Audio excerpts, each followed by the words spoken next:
Screen पे आप देख रहे हैं एरिक गारसेटी को, जो कि भारत में अमेरिका के राजदूत हैं और इन्होंने अब भारत को ये कहा है रूस और भारत के संबंधों के विषय में। जानेंगे क्या कहा है इन्होंने। तो वहीं सबसे ज्यादा गुस्सा चाइना में क्यों भरा हुआ है, इन सब के बीच में किस मीटिंग की बात हो रही है, कि कौन सी मीटिंग थी जो कैंसिल हो गई और रूस और भारत में सहमति नहीं बनी। वहीं दूसरी तरफ यूके में वामपंथी सरकार आने के बाद क्या यूके अब अमेरिका की नहीं सुन रहा है। जियोपॉलिटिक्स में बहुत कुछ चल रहा है, हमेशा की तरह जानने को मिलेगा बहुत कुछ। आइए जानते हैं इन खबरों को विस्तार से। यूके और यूएसए इन दोनों का कुछ रिश्ता इस तरीके से रहा है कि यूके हमेशा वही करता है जो अमेरिका कहता है, लेकिन इस बार ऐसा लगता है नई लेबर गवर्नमेंट यहाँ पर नहीं चलने वाली है अमेरिका के नक्शे कदम पर, क्योंकि यहाँ देखने को मिल रहा है कि आईसीसी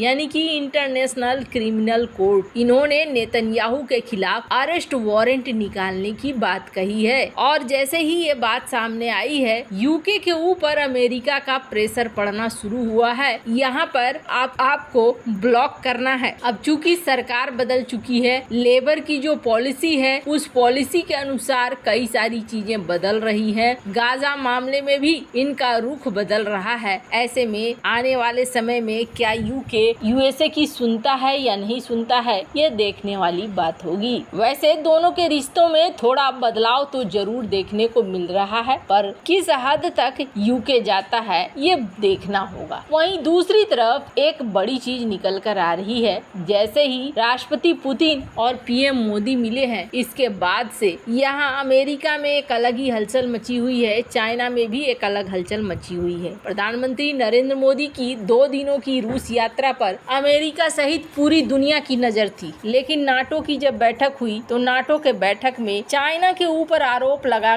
और चाइना को ये कहा गया कि आप रूस की मदद करते हैं और ये मदद आपको भारी पड़ेगी, पर यहाँ पर कहीं भी भारत का नाम नहीं लिया गया। चाइना इससे खुद ही बहुत ज्यादा एंग्री है, गुस्सा है, और चाइना ने इस बात को यहाँ पर कहा भी है। स्क्रीन पर आप देख सकते हैं कि जिस तरीके से शी जिनपिंग गए थे तब तो बहुत हो हल्ला मचा था, पर पीएम मोदी यहाँ पर गए हैं तो उसका हो हल्ला नहीं मचा है। पर इन सब के बीच में एरिक गारसेटी ने कहा, इन्होंने क्या कहा कि अमेरिका और भारत के लोगों के लिए ये बात याद रखना महत्वपूर्ण है कि जितना अधिक हम इस रिश्ते में निवेश करेंगे उतना ही दोनों देशों के बीच रिश्ते बेहतर बनेंगे। जितना ज्यादा हम अपने संबंधों पर संदेह करेंगे हमारे संबंध उतने ही बिगड़ते जाएंगे। अमेरिकी राजदूत ने आगे ये भी कहा कि मैं जानता हूँ और भारत में मैं इस बात का सम्मान करता हूँ कि भारत अपनी रणनीतिक स्वायत्तता को पसंद करता है, लेकिन संघर्ष के समय में रणनीतिक स्वायत्तता जैसी कोई चीज नहीं होती है। संकट के समय हमें एक दूसरे को जानने की जरूरत होगी। मुझे परवाह नहीं है कि हम इसे क्या नाम देते हैं, लेकिन हमें यह जानना होगा कि हम भरोसेमंद दोस्त, भाई बहन और जरूरत के समय पे सहयोगी हैं। आपको बता दें, रूस यूक्रेन युद्ध के बीच पीएम मोदी पहली बार रूस पहुंचे थे। इस युद्ध में अमेरिका शुरुआत से ही यूक्रेन के साथ खड़ा है। राष्ट्रपति पुतिन के साथ बातचीत के दौरान भी पीएम मोदी ने युद्ध का मुद्दा उठाया था। कुछ दिनों पहले जब अमेरिका से पीएम मोदी और राष्ट्रपति पुतिन को लेकर अमेरिका से सवाल पूछा गया था, तो अमेरिका ने दोनों नेताओं की टिप्पणी पर कहा था कि अगर भारत चाहे तो रूस को युद्ध रुकवाने के लिए मना सकता है। हालांकि आखिरी फैसला तो पुतिन को ही करना है। पर यहाँ पर एक चर्चा जरूर रही। राष्ट्रपति पुतिन और पीएम मोदी के बीच में लंबी बातचीत हुई और कई सारी मीटिंग्स भी हुई, लेकिन कहा जाता है कि एक मीटिंग हुई जो कैंसिल हो गई। क्या वो मीटिंग थी? वैसे तो ये दोनों के लिए ही सबसे सही था, पर यहाँ पर कहा गया कि ये जो मीटिंग थी, ये मीटिंग दरअसल रेलोस को लेकर, रेलोस पैक्ट जिसको रूस भी साइन करना चाहता है, और ये पैक्ट भारत के लिए भी फायदेमंद है तो वहीं दूसरी तरफ रूस के लिए भी फायदेमंद था। 2016 से ही इस तरीके के एग्रीमेंट के साइन होने की बात थी, लेकिन अभी तक वो एग्रीमेंट साइन नहीं हुआ है। रूस का जो आर्कटिक क्षेत्र है, ये आर्कटिक क्षेत्र अब धीरे धीरे ऊपर आ रहा है, और ऊपर आने का मतलब है कि यहाँ पर कई तरह की चीजें मिलनी शुरू होंगी। एक नया रूट भी डेवलप हो रहा है, और ये नया रूट भारत चाहता था कि यहाँ पर उसे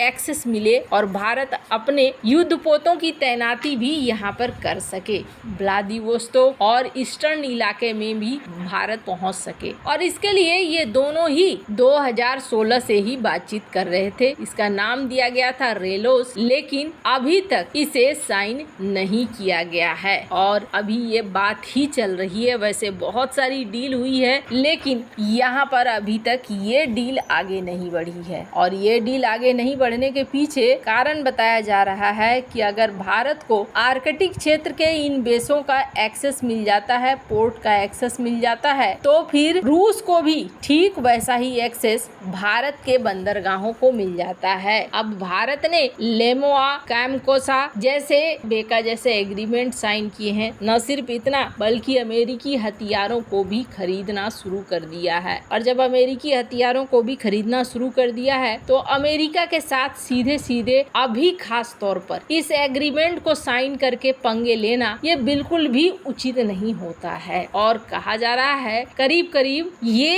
एक बड़ी वजह थी जिस वजह से इस एग्रीमेंट को साइन नहीं किया गया। हालांकि जब पूछा गया कि क्या दोनों देशों के बीच में कोई मनमुटाव हो गया, क्या कोई मीटिंग कैंसिल हो गई क्या, पर इसमें कहा गया भारत के तरफ से भी और रूस के भी तरफ से कि ऐसा कुछ भी नहीं हुआ है और दोनों के रिश्ते भी ठीक हैं। हालांकि रेलोस को लेकर आगे चलकर जरूर बात होगी, पर अभी भारत एक बैलेंस बनाकर चलना चाहता है। भारत रूस के साथ रिश्तों को तो बनाकर रखना चाहता है, पर अमेरिका के साथ कोई पंगे भी नहीं लेना चाहता है। आपको बता दूं, पहले भी इस तरह के बयान दिए गए थे और अब तो भारत ने जिस तरीके से वहां बैठकर बयान भी दिया, दोनों तरफ बैलेंस बनाकर रखने की कोशिश करी। अभी तक भारत की कूटनीति और राजनीति में ये चीजें सफल होती आई हैं, पर अब आने वाले समय में क्या रूपरेखा बदलता है या नहीं बदलता है, ये देखने वाली बात होगी। क्योंकि अमेरिका भी अभी नाटो में भारत के खिलाफ किसी तरह का कोई बयान नहीं दे रहा है। इसका मतलब ये है कि अमेरिका